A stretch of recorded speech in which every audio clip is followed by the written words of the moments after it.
అమ్మగారు మీరు చెప్పండి, ఇంత వర్షంలో ఫ్రీ బస్ ఎక్కి ఎక్కడికి వెళ్తున్నారు? మా కోడలు సీరియల్ పెట్టమంటే పెట్టడం లేదు. మా పుట్టింటికి వెళ్ళి సాయంత్రం చూసి వచ్చేస్తాను. ఎక్కడికమ్మా?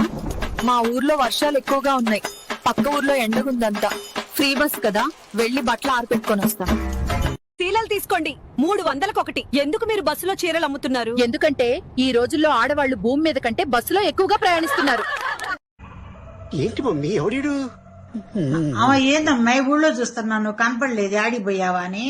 పంపులు రావట్లేదుగా ఆంటీ. ఎలాగో బస్సు ఫ్రీ, ఈడ బీచ్ కూడా చూసినటువంటి దానికి గిన్నెలు తెచ్చుకుని ఇక్కడ అడుగుతున్నా.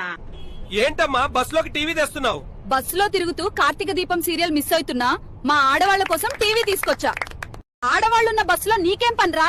నేను కండక్టర్ని. ఫ్రీ బస్సులో టికెట్ తో ఏం పని? వాక్యములు వినండి. ఇచ్చిన సొమ్ములు దిగమరింగి తప్పుడు బాసలకు సిద్ధమయ్యేరు, దొంగ ప్రమాణాలు చేసేరు, ముండమోపులంత ముత్తైదువలయ్యేరు, పునర్వివాహములు జరిగేను.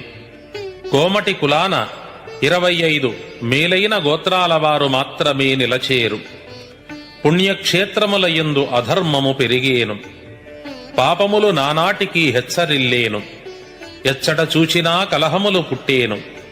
అధిక నిద్ర అధిక ఆహారము కలిగి జనులు సోమరిపోతులయ్యేరు, భోగలాలసత పెరిగేను, రోగభయంబులు కలిగేను, శాంతవంతులు కోపిష్ఠులయ్యేరు, గొప్పవారు ఎందునకు కొరగారు, నీచులు అధికులయ్యేరు.